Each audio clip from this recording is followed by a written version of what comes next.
Você já se perguntou o que aconteceria se alguém decidisse confrontar uma cidade inteira com a simples força da razão? Sócrates fez isso, exatamente isso, em pleno século V a.C., quando Atenas era o berço da democracia, da filosofia e da guerra. Um homem ousou questionar tudo e todos. Ele não escrevia livros, não fundou escola, mas virou o maior símbolo da filosofia ocidental. Um símbolo condenado à morte por suas ideias. Eu me chamo Leonardo e vamos junto comigo nessa história. O contexto de um Atenas em ebulição. Atenas era na época de Sócrates, uma cidade em constante transformação, vivendo no auge da sua democracia e da sua cultura clássica. Também enfrentava guerras, disputas políticas internas e o desafio de manter o poder. Os surfistas dominavam o debate público com sua retórica persuasiva. Era os tempos das aparências, do saber vendido e da verdade distorcida. E foi nesse cenário que Sócrates decidiu ser a voz incomodada que ninguém queria ouvir. O que foi Sócrates? Nascido por volta de 470 anos a.C., Sócrates era um filho de uma parteira e de um escultor. Sua aparência não impressionava, era baixo, considerado feio pelos padrões da época, mas sua mente era afiada. Ele não cobrava pelo ensinamento e preferia andar pelas praças e mercados, abordando qualquer um disposto a conversar. Para ele, a sabedoria começava com o conhecimento da própria ignorância. O revolucionário maiêutica inspira na profissão da sua mãe. Ele ajudava as pessoas a parirem ideias por meio de perguntas. Em vez de dar resposta, fazia com que os outros refletissem constantemente sua própria crença. E muitas vezes percebesse que não sabia tanto quanto pensava. Um processo desconfortável, mas libertador. A verdade para ele era construída em conjunto com o diálogo. O valor da verdade. Enquanto os surfistas ensinavam a manipular a verdade, Sócrates buscava com sinceridade. Ele não aceitava que a retórica fosse usada para enganar. Isso colocava em confronto direto com figuras poderosas de Atenas.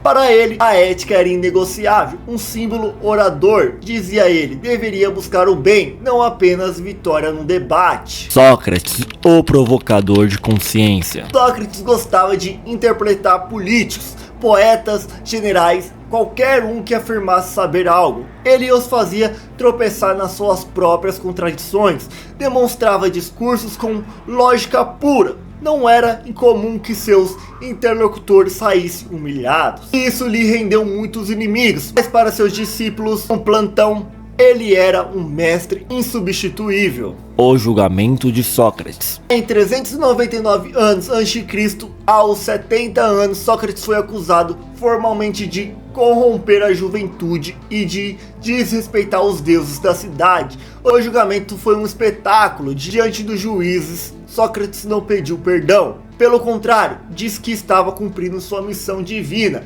de provar a Atenas, em vez de se defender. Desafiou os acusadores a examinarem suas próprias vidas. A condenação e a última lição. O veredito? Culpado. A sentença? Morte por ser curta. Mesmo assim, Sócrates se recusou a fugir. Mesmo tendo a oportunidade, disse que não iria contra as leis da cidade, que ele tanto criticava, mas da qual fazia parte. Morreu cercado de discípulos, ensinando até o último momento. Uma morte que se transformou em um símbolo de coragem, coerência e liberdade de pensamento. O legado de Sócrates. Sócrates nunca escreveu uma linha sequer. Tudo o que sabemos dele vem de seus discípulos, especialmente de Platão e Xenofonte. E ainda assim, seu impacto atravessou milênios. Ele foi o pai da ética ocidental, da filosofia moral e do pensamento crítico. Sua figura se tornou símbolo de questionamento, da consciência e da resistência. A filosofia como arma de transformação, mais do que ideias, Sócrates nos deixou uma atitude diante da vida, um convite a duvidar, a buscar pelo sentido,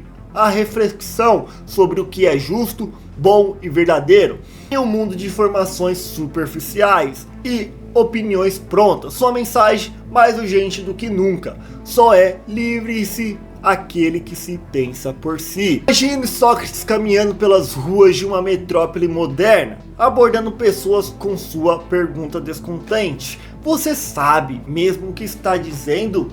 Por que você acredita nisso?